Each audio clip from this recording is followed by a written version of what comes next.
BRC-20s for dummies. The BRC-20 standard is a self-described experimental standard to make ordinals fungible.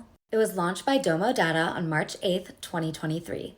BRC-20s are still ordinal inscriptions and based on ordinal theory. Just like inscriptions, BRC-20s are not part of Bitcoin Core, and they're also not part of the ORD protocol. However, they are widely accepted and used by the community. While BRC-20s are fully on-chain, they utilize off-chain balance states. When you inscribe BRC-20s, you can inscribe a few different functions. Create/deploy initializes the BRC-20, and this does not affect the state. Mint provides a balance to the first owner. When you inscribe a transfer function, it deducts from the sender's balance to the receivers only upon the first transfer of the transfer function. Now that was super high level and a little technical, so let's break it down further and get into the practical use case of it.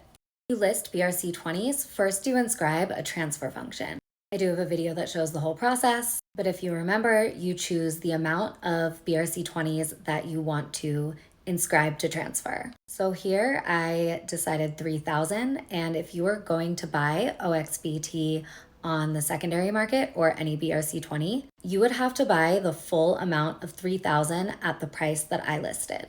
Looking at this as a buyer, if you go to Unisat and search by price low to high, this is organized by sat price per BRC-20. And this is a bad example because they're all packages of 5,000. But if you scroll down a little bit further, you can see that the total to buy 10,000 OXBT at 598 sats per OXBT is $1,600, where the total to buy 1,000 at 598 sats per OXBT is only $160, but that comes further down. Even though each one of these 10,000 OXBTs is technically fungible, because they were inscribed together in the transfer function, you can't split it up. You would have to buy all 10,000. BRC-20s are pretty simple. There's only so much that you can program in. This is what the options look like on the docs and what it looks like on a site like Unisat, which is where you can go to verify that all of the information that you believe about a BRC-20 is true. Now that that makes sense, let's revisit this concept of off-chain. All of these functions can be interpreted and viewed together on an indexer or explorer. Basically, a website that you view, interact, buy, and sell BRC-20s on. For the most part, these reflect each other directly. There's one exception to this rule, and that is ticker naming. While you can inscribe a ticker that already exists, so that is the 4-letter name of a BRC-20, the current protocol only allows for one of each specific ticker. Indexers and explorers abide by first in, first out, and the first ticker that was inscribed will be the one that shows up. If you're the second person to inscribe a ticker, that will technically exist as a text file inscription on chain, but it will not show up on any of the BRC-20 sites or be recognized for trading. Now that you get it, how can you get involved?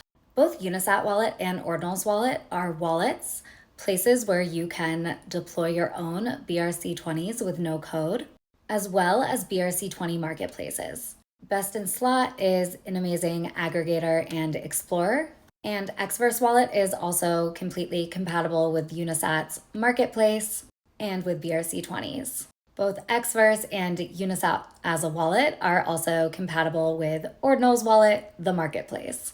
Also, just remember that Unisat Wallet has only one receiving address. Make sure you set it up for Taproot. I have videos, and that is all of my Ordinals 101 guide. As always, let me know if you have any questions. And any tokens that I use in tutorials should be considered for educational purposes only, not financial advice.